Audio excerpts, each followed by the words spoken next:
Apa tujuan dari pemerintah Kota Surakarta berusaha menata dan memberi tempat kepada para pedagang tradisional yang berada di sejumlah pasar tradisional adalah menjadikan pasar tradisional sebagai tempat perputaran uang yang secara sinergis dan berkelanjutan memberikan dampak positif dan perputaran ekonomi warga Surakarta dan sekitarnya.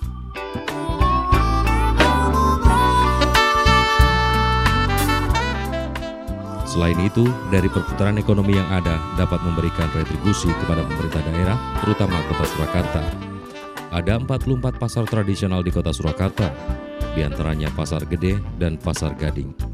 44 pasar tradisional yang ada di Kota Surakarta ini berhasil menyumbangkan retribusi pasar yang dihimpun PAD Surakarta tahun 2013 mencapai 14 miliar rupiah.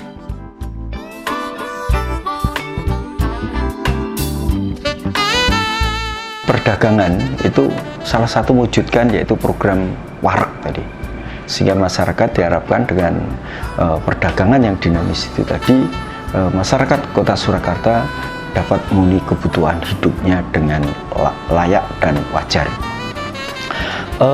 Lebih dari itu, berkaitan dengan fasilitas-fasilitas tadi yang diberikan pada masyarakat, ini baik berupa perizinan, kemudian fasilitas-fasilitas pasar, sarana prasarana pedagang kaki lima, kemudian juga berkaitan dengan promosi-promosi yang dilakukan. Dalam rangka memberikan perizinan ini juga berkaitan dengan bagaimana agar para pedagang-pedagang di Surakarta ini dia dalam kondisi melakukan usaha kegiatan yang legal. Semua ada dasar hukumnya, semua dilandasi aturan-aturan, semuanya dilakukan secara normatif dan benar. Sehingga disinilah ada kemapanan kaitan dengan usaha-usaha yang dilakukan oleh masyarakat. Di samping itu, promosi ini juga dilakukan.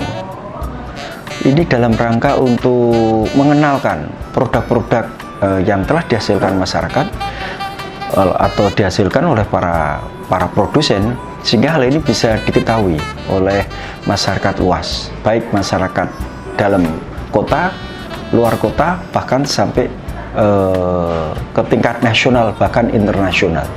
Ini promosi ini bisa kita lakukan melalui satu upaya pameran, kemudian upaya-upaya melalui media, yaitu media cetak maupun media elektronik. Kemudian juga pameran-pameran ini kita lakukan juga sampai di luar negeri, agar semuanya bisa diketahui bahwa produk Surakarta ini tidak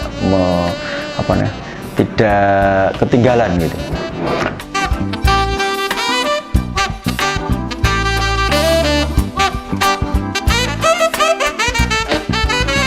Pendapatan pasar yang disumbangkan bagi PAD Kota mayoritas berasal dari penghasilan tarikan jasa perparkiran, retribusi pasar, dan pemasangan iklan, yakni mencapai 500 juta rupiah per tahun. Salah satu fasilitas pemerintah Kota Surakarta untuk mengembangkan Kota Surakarta sebagai destinasi wisata tak lepas dari itu. Dinas Perdagangan Kota Surakarta mengadakan beberapa bazar yang diadakan di Kota Surakarta. Selain sebagai destinasi wisata belanja, juga untuk meningkatkan perputaran perekonomian warga Kota Surakarta dan sekitarnya. Beberapa bazar yang diadakan oleh Pemkot adalah Bazar Galabu atau Geladak Langen Bogan dan Solo Expo 2017.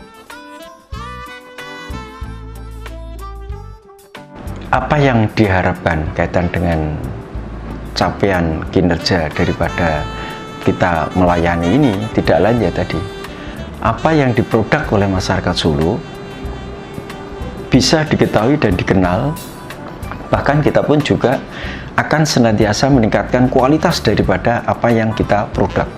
Karena apa? Hal ini berkaitan dengan saat ini kita sudah masuk ke era MEA, masyarakat ekonomi ASEAN, di mana memang di sini dibutuhkan suatu produk yang unggul, produk yang berkualitas, produk yang dipercaya, sehingga di sini akan memberikan satu keunggulan daya saing produk-produk pedagang atau produk-produk daripada masyarakat Kota Surakarta. Dan hal ini terus kita lakukan upaya-upaya.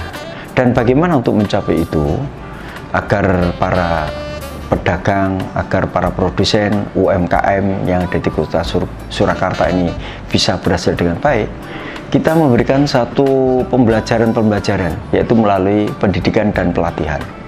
Dengan pendidikan pelatihan kepada para produsen, para pedagang ini, diharapkan mereka akan meningkatkan pengetahuannya.